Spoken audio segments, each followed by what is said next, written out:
काय काम घेऊन आलाय? या लोकांना आहे ना माझं सुख टोचतं. वहिनी,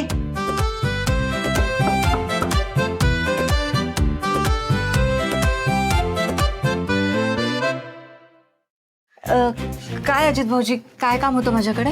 अहो आज बाबांना आळूच्या वड्या खाव्याशा वाटतात. मग काय द्या करून. तुमच्या आईला सांगा ना, मी नाही करणार. हा, नाही म्हणजे चेहऱ्याला फेसपॅक लावला ना, अशी कशी किचन मध्ये जाऊ मी, म्हणून म्हटलं. अहो वहिनी, आई मंदिरात गेलीये, तुम्हालाच आळूच्या वड्या कराव्या लागतील. हो, पण आळू वड्या बनवणं इतकं सोपं काम नाहीये. खूप खटाटोप असतो, अवघड होते बनवणं. मग काय बिघडलं? आणि बाबांसाठी एवढं करायलाच हवं ना. त्यांनी इतकी वर्ष वनवासात काढलेत, मग त्यांच्यासाठी इच्छा पूर्ण करायला नकोत? हो ना, दादासाहेबांच्या सगळ्या इच्छा आपण पूर्ण करायलाच हव्यात. तुम्ही एक काम करा, आत्ताच्या आत्ता रत्नाईंना फोन करा आणि विकत आणायला सांगा. किती इझी आहे सगळं. नाही नाही नाही नाही नाही, बाबा बाहेरचं खात नाहीत, त्यांना घरच्याच आळूच्या वड्या पाहिजेत. आणि तुम्हाला त्यांचा राग माहिती आहे ना, त्यामुळे चला तुम्हाला आळूच्या वड्या कराव्या लागतील. चला. हो, तुम्ही व्हा पुढे, आलेच मी. बापरे, हे काय घडते माझ्या आयुष्यात? राणी इथे होती तेच बरं होतं. तिला ऑर्डर दिली असती ना, तर आत्ताच्या आत्ता आळूवड्या माझ्या हातात असल्या असत्या. पण इथे काय घडतंय? मलाच मोलकरणीसारखं राबावं लागतंय.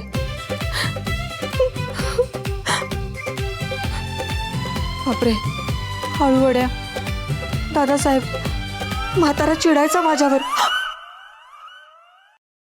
सर तुम्ही ठीक आहात ना?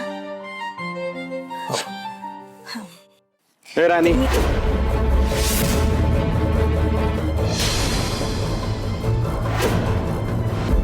तू काय करते इथं? हा, कशाला आली? तुला माहित आहे ना? आणि तुला आत कोणी सोडलं? कामगारांच्या घरच्यांना इथं आतमध्ये यायला परमिशन नाही. हे आत कोणी सोडलं रे हिला? ते मी इंद्रजित सरांसाठी डबा घेऊन आले होते. डबा द्यायला?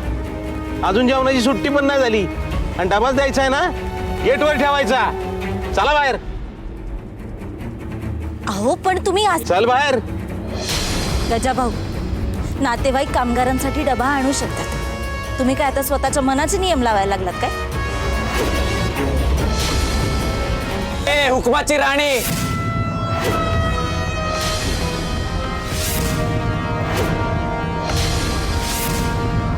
तुझा हुकूम वस्तीत चालवायचा, इथे फॅक्टरीत नाही.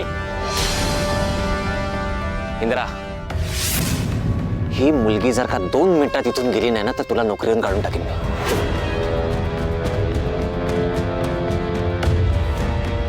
ऐकलं ना?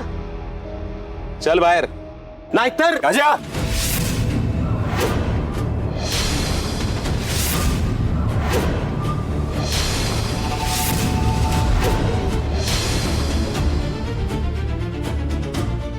राणीच्या केसाला जरी धक्का लागला ना, तर गाठ माझ्याशी, लक्षात ठेवा. आवाज खाली. आवाज खाली ठेवून बोलायचं माझ्याशी. तुम्ही कामगार आहे, मी तुमचा लीडर आहे.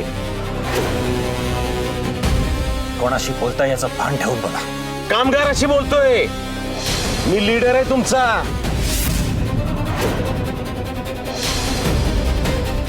माझ्याशी नीट बोलायचं आणि तिला बाहेर राखला. ए चल बाहेर. राजा, मी अजूनही सांगतोय, नीट बोला. नीटच बोलतोय. त्यांची लायकी आहे ना, त्यांच्याशी तसंच बोलतोय.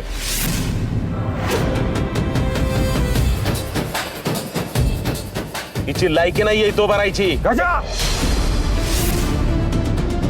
एवढाच राग येत असेल ना, तर तुमच्या राणीला सांगायचं परत फॅक्टरीत पाय नाही ठेवायचा. का बरं? ह्याच्या आधी घरचे येतच होते की डबा द्यायला फॅक्टरीत? हे गजा, तू मुद्दाम त्रास देतोय इंद्रा सरांना.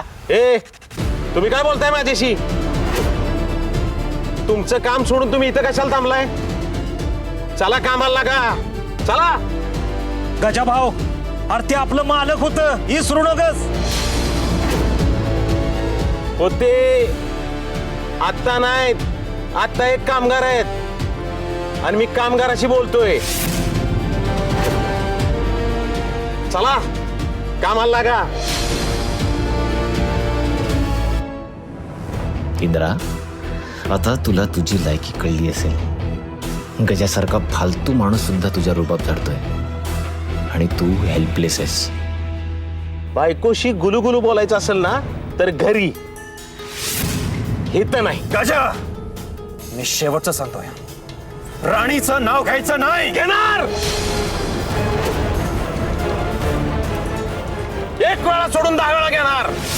ज्याची लायकी नाही ना त्याला लायकीच दाखवणार. हिची लायकी नाहीये तो भरायची. ए तलवार हो.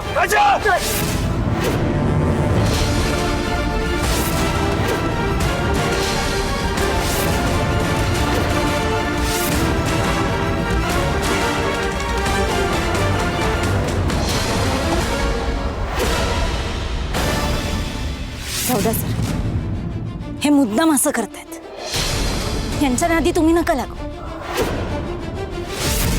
शांत व्हा तुम्ही.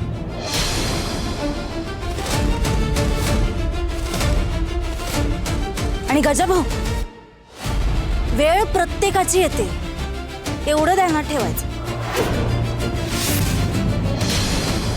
आज तुमची आहे, उद्या इंद्रजित सरांची आहे. पण घाबरू नका, त्यावेळी आम्ही मुद्दाम तुम्हाला त्रास देणार नाही.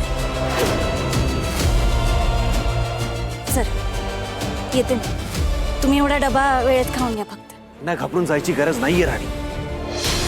मी घाबरले नाही असं, पण मी जर इथे थांबले ना तर हे मुद्दाम तुम्हाला त्रास देतात. त्यापेक्षा मी इथून गेलेलंच बरं. तुम्ही डबा घ्या, खाऊन घ्या बरं का.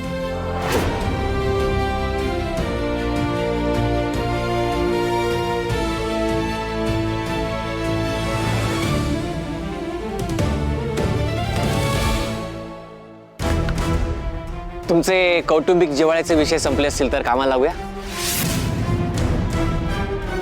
टाइमपास करायचा पगार नाही देत मी, कामाला लागा.